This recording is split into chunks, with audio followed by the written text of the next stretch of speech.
90% ప్రజలకు అన్యాయం జరుగుతుంది, 10% లాభపడుతుందని రాహుల్ గాంధీ ప్రతి మీటింగ్ లో చెప్తున్నారు. అదేవిధంగా ఐఏఎస్ ఐపీఎస్ లో కూడా అరకోళ్ళకో ఎవరో ఇద్దరో ముగ్గురు అవుతుంది. గట్ల సంగతి అయితే చెప్పేది అవసరం లేదు. ఈశ్వర ఏదో అదృష్టానికి ఆయన గట్టి చాలా మందికి అవకాశం ఉంది, అందులో మన సంఖ్య లేదు. అయితే ఇవాళ ఒకటి దీన్ని రాజ్యాంగ పరంగా ఏదైతే నిర్ణయం తీసుకోవాలంటే హైకోర్టు ఇవాళ ఒప్పుకోలే, సుప్రీంకోర్టు పోతే మళ్ళా మీ దగ్గరికి ఒప్పుకున్నారు. దేశ స్వాతంత్రం వచ్చి 76 ఏళ్ళు అయిపోయింది, ఇంకా మన అక్కడ ఒప్పుకున్నారు కనుక తప్పనిసరిగా 9th షెడ్యూల్ అన్నాడు రాహుల్ గాంధీ. మనం we come to the power, will conduct cash by census and also 9th schedule implement చేయడానికి నేను ప్రయత్నం చేస్తాను. ఆయన పార్లమెంట్ లో బిల్లు పెట్టినాడు, అన్ని పార్టీల వాళ్ళు సపోర్ట్ చేయాలి.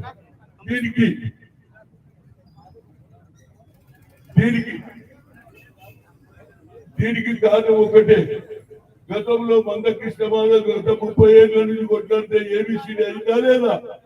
యుద్ధం చేస్తేనే వస్తుందా బాబు, ఇట్లా కూర్చుంటే రాదు. నేను చిరంజీవి గారికి నా ఉదయపూర్గా ధన్యవాదాలు. ఈయన ఎక్స్ ఆఫీసర్ ఐఏఎస్ ఉన్నా ప్రజల పక్షాన నిలబడాలని ఈ ఆర్గనైజేషన్ నడిపిస్తున్నాడు. దీనికి ఎస్సీలకు పిలుస్తున్నాడు, ఎస్సీలకు పిలుస్తున్నాడు, నా ఉదయపూర్గా ధన్యవాదాలు. ఆనాడు 11 years కొట్లాడి ఆనాడు ఐఐఎం లో రిజర్వేషన్ లేదని సుప్రీంకోర్టు కొట్టేసి, ఆనాడు అర్జున్ సింగ్ హెచ్ఆర్డి మినిస్టర్ ఎక్కడ చేయమని అంటే నేను అన్నా సార్ మనం ఇద్దరం కలిసి పోదాం సోనియా గాంధీ దగ్గరికి. We're come to the local language, Telugu, Oriya, Tamil, Malayalam talent is not anybody's property. God has given to everybody, but we should give opportunity. ఏం చేయాలి? Why don't you put a word to Manmohan Singh? He can introduce in parliament bill అన్న. ఆయన immediate గా bill పెట్టారు, bill pass అయింది. ఇవాళ ఐఐటీలో engineer 1,20,000 జీతాలు తీసుకుంటా ఉన్నారు. అదేవిధంగా ఏది ఆల్ ఇండియా మెడికల్ సైన్సెస్ లో మనం డాక్టర్ అవుతున్నాం, ఇది అచీవ్మెంట్. అదేవిధంగా 42% మనం ఇది సాధించాలి అంటే మనం అందరం యుద్ధం చేయాల్సింది. అన్ని రాజకీయ పార్టీలు అదేవిధంగా రేవంత్ రెడ్డి కేబినెట్ లో నిర్ణయం తీసుకున్నాడు. అదేవిధంగా అసెంబ్లీలో బిల్లు పెట్టి పాస్ అయినప్పుడు అన్ని పార్టీలు మద్దతు ఇచ్చినారు. ఇప్పుడు సరిగ్గా లేదు బిల్లు, ఇది ఎక్కడ పోతుంది?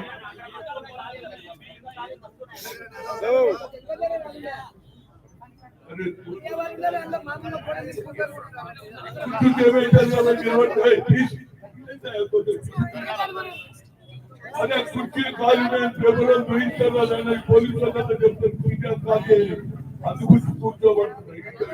ఈ బయట ఆడడానికి వస్తుంది. అయితే నా ఉద్దేశంలో సాధించినాం. ఈ 42% సాధించాలంటే మనం అన్ని పార్టీల వారు మద్దతు ఇవ్వాలి. ఎక్కువ మంది మద్దతు ఇస్తే దాని గురించి తప్పనిసరిగా అన్ని పార్టీలు ముందుకు రావాలి. అందరి ఇళ్ళకి పోదాం, కడుపు తలకాయ పెడదాం, అవసరం ఉంటే నేను కాలు కూడా మొక్కాను.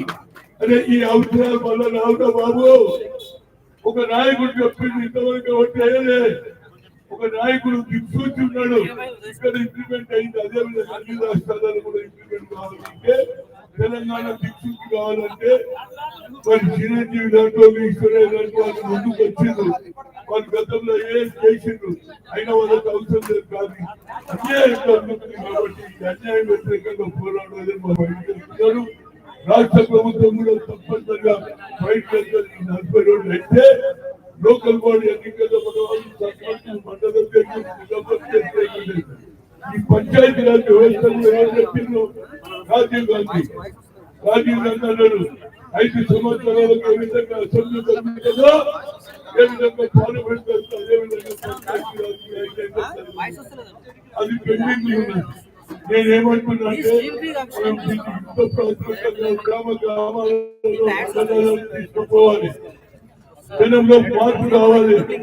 అప్పుడే ప్రభుత్వం కదులుతుంది. నరేంద్ర మోడీ ఆయన తానే ఏమన్నాడు, అధికారి ప్రధానమంత్రి ఓబీసీ 3 సార్లు కలిసి ఆయన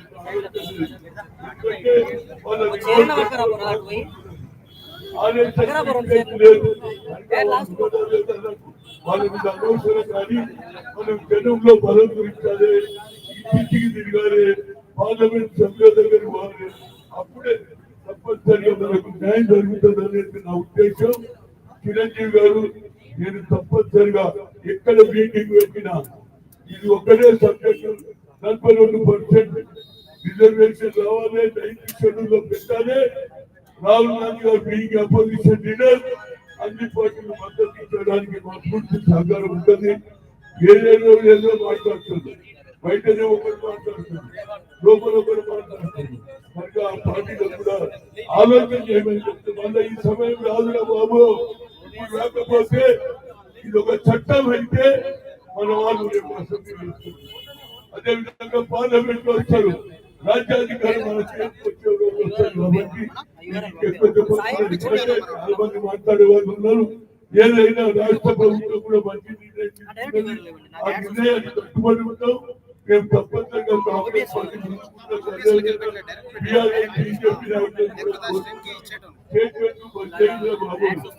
బీజేపీ ముందు కూడా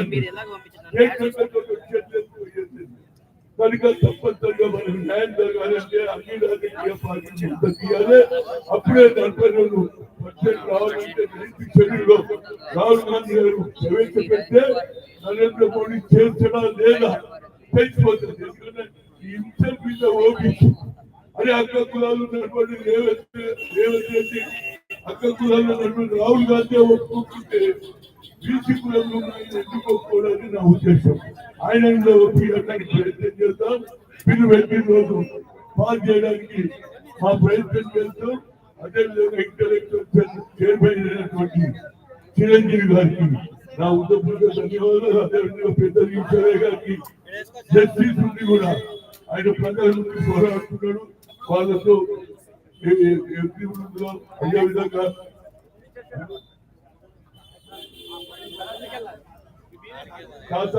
రాజ్ గారికి కూడా భారత్ గారికి కూడా ఎందుకంటే గెలవదు కాబట్టి చెప్తున్నాను. దయచేసి భారత్ గారికి కూడా నా ఉదయపూర్వకంగా వచ్చినటువంటి ఇది రోజు రోజుకి ఇక్కడనే కాదు, జిల్లాలో పెట్టు, ప్రతి జిల్లాకు వస్తుంది. ఊరూరులో ప్రచారం చేద్దాం. 42 సాధించే వరకు కష్టపడదాం. సాధించిన రోజే మన పిల్లల భవిష్యత్తు వచ్చే తరవారికి న్యాయం చేసే వాళ్ళు కోరుతూ సెలవు తీసుకుంటున్నా. జై బీసీ, జై బీసీ, జై బీసీ.